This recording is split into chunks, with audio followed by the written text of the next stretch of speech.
idée. Vous l'avez peut-être découvert par le cadre qui ne vous est pas habituel. Aujourd'hui, nous sommes donc à Kipushi pour enregistrer une série d'émissions avec des jeunes. Ce sont des jeunes qui ont fréquenté la bibliothèque vacancière et qui nous feront un compte rendu de ce qu'ils ont eu à lire. Ils ont eu à partager avec des bibliothécaires, entre eux. Et donc nous avons pu nous déplacer pour venir avoir un compte rendu. Et ce sera une émission toujours aussi intéressante que celle que nous vous proposons.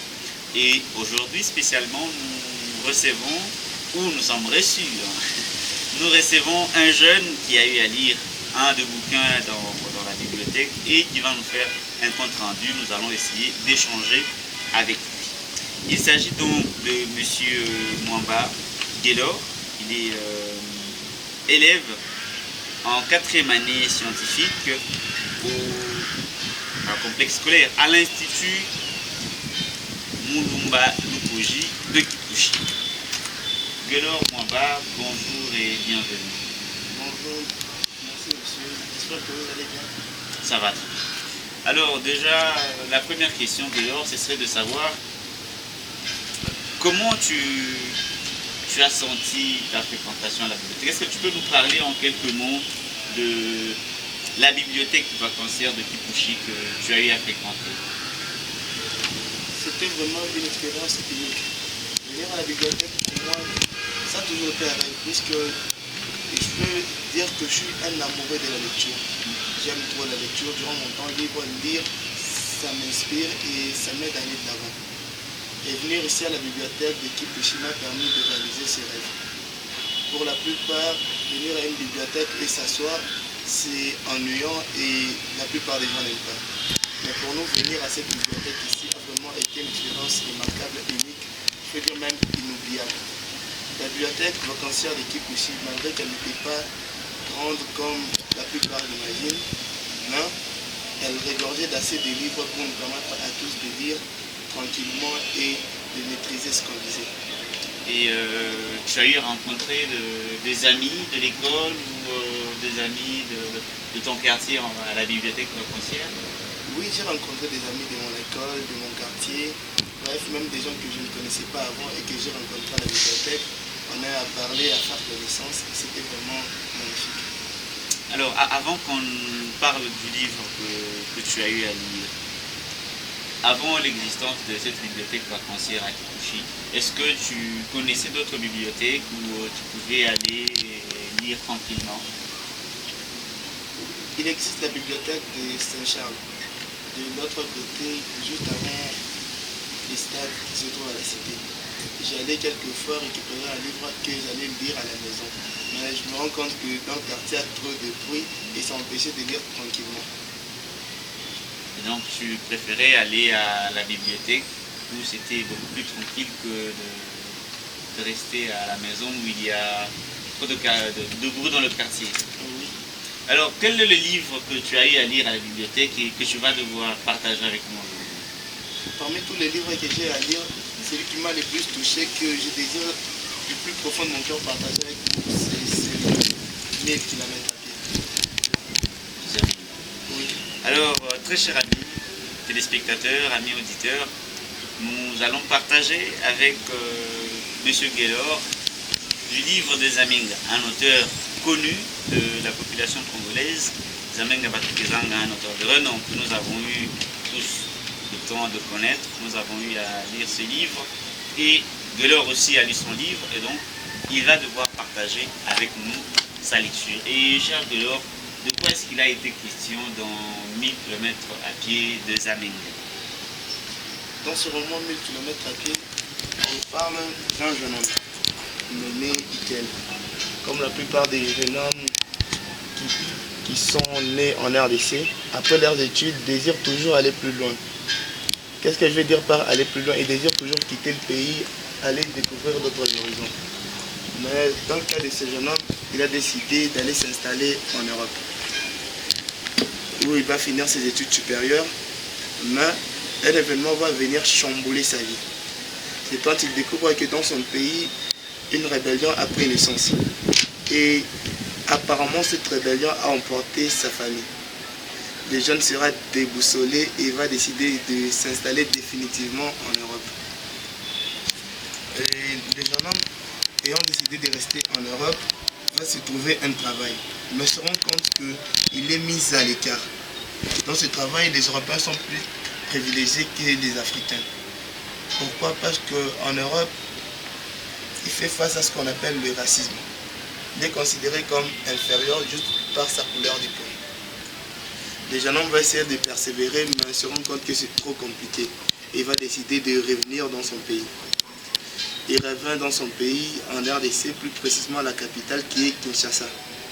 Il va élire domicile à Kinshasa et une autre lettre va parvenir jusqu'à lui disant que peut-être ses parents n'avaient pas été tués au cours de la rébellion et qu'ils étaient toujours en vie. Le jeune homme va envoyer son frère pour une confirmation et son frère revient, confirme que ses parents sont toujours en vie. Et qu'elle fait le nécessaire pour que ses parents viennent à Kinshasa. Ses parents viennent à Kinshasa et Ikel partage avec eux des bons moments, à l'exception du cas où ils ont été victimes d'un vol. Ça, je ne vais pas trop en parler puisque ça me prendra trop de temps. Tu peux en parler, vas-y. Tu peux parler avec nous, ça ne fera que du bien. Ils vont décider de visiter la capitale. Et au cours de leur visite, ils vont rencontrer un groupe de voleurs. Okay. Le groupe de voleurs va remarquer que ses parents étaient des villageois. Et comme ils étaient assez naïfs, ils ont décidé de les voler peu à peu. Au cours de la visite, Hitler prit d'onction, présentait des articles qu'il rencontrait à ses parents. Mais au fur et à mesure qu'ils avançaient, les voleurs s'approchaient peu à peu de son père et lui dérobaient ses affaires. Même cas pour sa mère. Ils dérobaient peu à peu ses affaires, lui priant de leur remettre parce qu'ils vont lui en débarrasser, qu'il faisait trop chaud. Donc on commencer par ça en disant: monsieur, vous pouvez me remettre votre lettre histoire que je puisse la déposer dans votre voiture parce qu'il fait trop chaud. Et le père va tout lui remettre, même sa chemise et sa ceinture aussi. Les voleurs vont tout voler, y compris aussi les affaires que la mère dit qu'elle avait. Et les deux seront déboussolés tellement parce que ça arrive à la plupart des gens, surtout quand on sera dans une grande ville. Prenons le cas de Lubumbashi. Quand on se promène, souvent ça se produit dans les arrêts. Quand vous vous promenez, il y a souvent un groupe de gens qui vous tournent autour pour dérober vos affaires. Bon, ça n'a pas commencé maintenant, plus que ça existait déjà dans le temps. Ce que je peux dire concernant ce vol. Et partant de ce vol-là, donc qu'est-ce que tu peux dire à des jeunes gens qui peuvent quitter par exemple le Kipushi, un jour être à Lubumbashi? Qu'est-ce que tu vas leur demander? D'être prudents quand ils se retrouvent dans un environnement comme ça?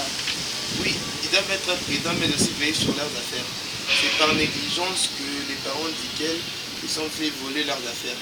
Donc ils doivent être prudents et aussi surveiller toujours leurs affaires.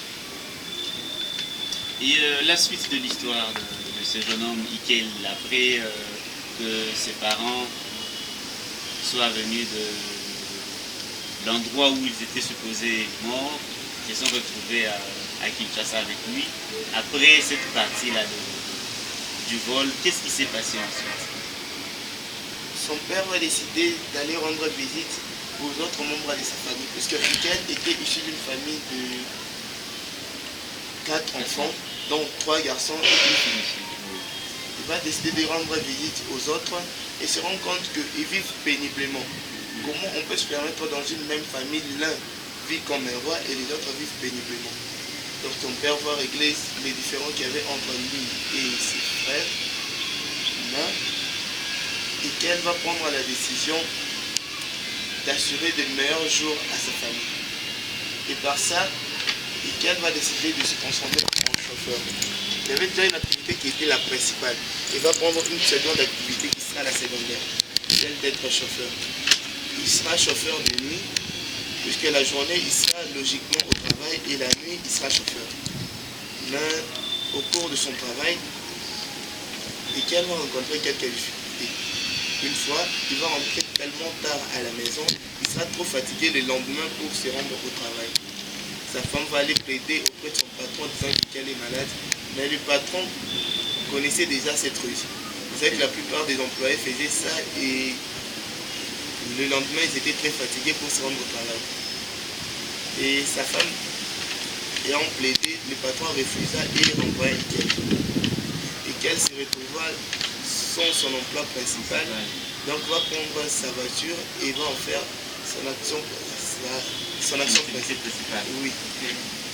Mais quand il va faire son activité qui était la secondaire, une activité principale, il va se rendre compte que les divers pannes sur sa voiture vont le pousser à sa ruine. Il va pratiquement tout perdre. Donc il va décider d'abandonner son travail. Ensuite, lorsqu'il abandonne son travail de chauffeur, qu'est-ce qu'il devient, Ikel? Là, c'est au cours d'une promenade. Ikel s'est promené tellement qu'il n'avait rien à faire. Il a décidé de faire une promenade. Au cours de cette promenade, Ikel rencontra un jeune homme. Il s'apprêtait à traverser la rivière puisqu'il n'y avait pas de pont. Il enleva ses chaussures et replia son pantalon pour traverser. Ikel lui proposa de l'aide. Il lui dit de le porter sur son dos pour l'aider à traverser. Et il porta le jeune homme sur son dos, l'aida à traverser. Pour le remercier, le jeune homme lui donna de l'argent. Ce qui donna une autre idée à Ikel, celle de se transformer en homme à tout faire, je peux dire. Il décida de commencer à porter les gens sur son dos d'une rive à l'autre de la rivière pour ne pas que les gens mouillent leurs habits. Et Ikel effectua ce travail durant plusieurs mois. Il devient super connu à Kinshasa et d'autres même le surnomment Monsieur le Deux. Ikel devient prospère grâce à son travail, mais la jalousie de ses voisins, puisqu'on sait que dans ce bas monde, les jaloux ne manquent jamais. On peut tout avoir, mais la jalousie ne va jamais manquer dans notre vie. Et un de ses voisins va poser des débris de verre le long de la route Ikel a l'habitude d'emprunter. Et Ikel va se blesser. Après cette blessure, Ikel va décider d'abandonner son travail. Il abandonne ce travail, il rentre chez lui. Il se retrouva de nouveau sans emploi. Ikel pensa tellement à ce qu'il pouvait maintenant faire pour venir en aide à sa famille. Il pensa tellement qu'un jour il décida de prendre un pouce-pouce et de commencer à ramasser les débris des verres dans la ville. Il ramassa les débris des verres un peu partout dans la ville et les rangea dans sa parcelle. Un jour, un riche homme d'affaires avait besoin des débris des verres pour longer le long de sa clôture, comme on le voit, pour empêcher les gens d'entrer. Et l'homme d'affaires alla voir les gens qui possédaient des brasseries. Il demanda, mais ils disent qu'ils n'ont pas de débris de verre à lui donner. Un jour, un des employés alla le voir et dit, il y a une espèce de fou qui, depuis plusieurs mois, ramasse des débris de verre et les superpose dans sa parcelle. Et le patron décida d'aller voir cette espèce de fou qui, en vrai, était Ikel. Il alla voir Ikel et décida de payer les débris de verre. Ikel lui donna les débris de verre en échange de l'argent. Et avec l'argent, Ikel va payer un camion avec lequel il va commencer à ramasser les débris de verre en ville. Et c'est de ça qu'il va faire sa première activité. Donc Ikel va devenir riche grâce à des débris de verre. Cette histoire m'a tellement plu parce que c'est étonnant de voir une personne qui part des débris de verre être aussi riche. Une personne qui a commencé d'abord par porter les gens sur son dos pour les aider à traverser, qui va ramasser des débris de verre pour assurer sa survie. Oh, c'est vraiment incroyable. Je retiens que dans cette histoire, qu'elle a tellement été persévérant et n'a jamais baissé les bras. Ce qui lui a permis d'atteindre le niveau qu'il a atteint. Et après la lecture de ce roman, qu'est-ce que tu peux partager avec nos amis qui nous regardent, ceux qui nous écoutent, de la leçon morale que tu as eu à tirer pour toi, qui t'a vraiment marqué et que tu aimerais partager aussi avec les autres? La leçon morale que je peux dire, c'est la persévérance. Il faut toujours être persévérant dans la vie. Après chaque échec, il faut toujours savoir se relever. Parce que quand on tombe une fois, on ne peut pas rester allongé là disant c'est fini pour moi. Non, tant qu'il y a de la vie, il y a de l'espoir. On doit toujours avoir l'espoir et aussi se relever, toujours aller de l'avant. Tant qu'il y a la vie, il y a de l'espoir, toujours se relever pour aller de l'avant. À travers le roman de Zamenga, on se rend compte que c'est un roman d'éveil des consciences. On éveille la conscience de plus d'un jeune à travers l'histoire de Ikele. Ce jeune qui a connu des hauts et des bas, qui n'a pas abandonné, qui a persévéré, qui est allé de l'avant. Vous aussi, vous êtes jeune, vous êtes étudiant, vous êtes élève. Ce n'est pas parce que vous avez échoué, vous avez repris une promotion que vous ne pouvez pas réussir. Eh bien non, ça ne sert à rien de pouvoir abandonner. Ça ne sert à rien de pouvoir baisser les bras. Il faut toujours persévérer et ainsi aller de l'avant. Alors, cher Guélor, qu'est-ce que tu peux partager avec nos amis qui nous suivent avec nous de l'importance de la lecture? Qu'est-ce que tu as vu comme bienfait que la lecture t'a apporté? La lecture, outre que les leçons morales que la lecture nous apporte, la lecture c'est aussi un moment de détente. Quand tu lis un livre, ça te détend, mais c'est aussi une occasion pour nous de nous amuser. Puisqu'il y a aussi des bandes dessinées. Quand tu lis une bande dessinée, c'est genre une histoire cool.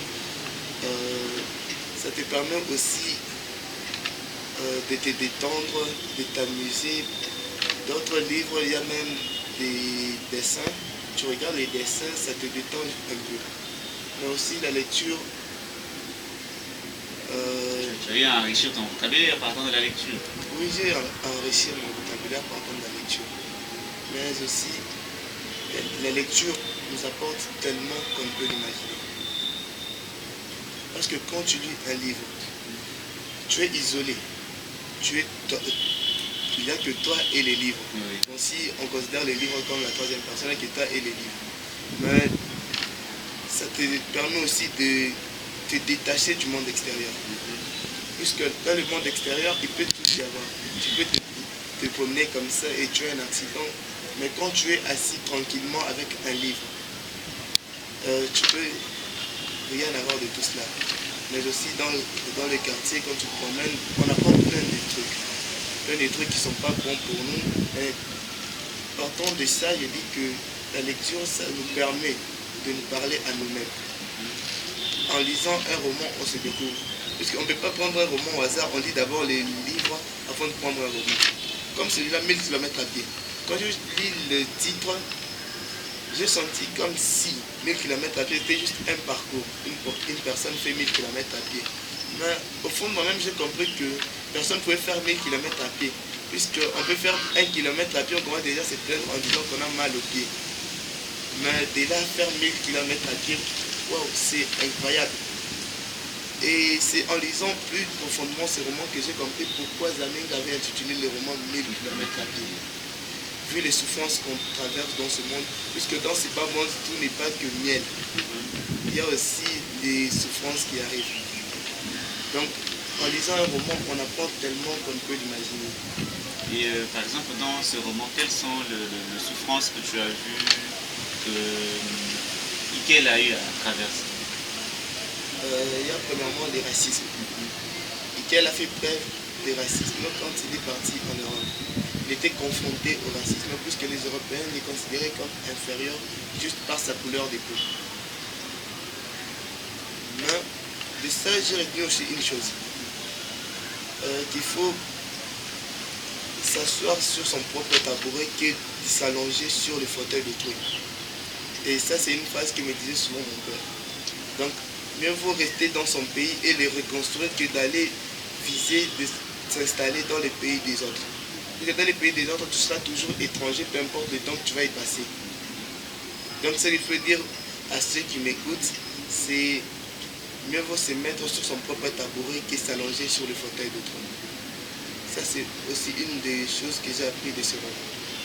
Ah oui, parce qu'on s'est rendu compte finalement que Ikele est allé s'asseoir sur le fauteuil d'autrui, mais malheureusement a fini toujours par retourner dans son pays et s'asseoir sur son propre tabouret. Oui.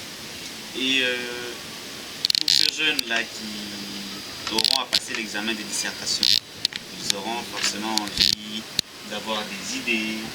Est-ce que ceux qui lisent ont un avantage par rapport à ceux qui ne lisent pas, puisqu'ils auront des idées, ils auront retenu des phrases que les autres ne connaissent pas. Oui, ceux qui lisent ont un sacré avantage par rapport à ceux qui ne lisent pas. Pourquoi? Parce que, outre les romans, il y a aussi des livres de sciences. Puisque à l'exétase, c'est facile de poser un sujet qui porte sur la science. Sur la science, sur la vie. Les romans, en général, nous parlent de la vie. Mais il y a aussi d'autres livres qui nous parlent de la science et de la connaissance. Donc ceux qui lisent ont un avantage par rapport à ceux qui ne lisent pas. Outre qu'ils enrichissent leur vocabulaire, mais ça leur permet aussi d'exploiter divers sujets. Ah oui, donc ils ont quand même une variété de mots, pas qu'ils ont enrichi leur vocabulaire par la lecture. Ils ont... Est-ce qu'à Kipushi, il y a une librairie où les jeunes de Kipushi peuvent aller acheter un livre, où il y a un espace où les gens peuvent aller acheter un livre et l'avoir chez lui et les livres comme ça? Non. Il n'y a pas de librairie au vrai sens du terme. Mais des gens se promènent souvent avec des livres qui sont en train de vendre. Souvent ce sont des livres de lecteurs congolais. Ils se promènent en train de vendre, mais la plupart des gens ne connaissant pas l'importance de la lecture négligent souvent ces gens qui passent avec des livres.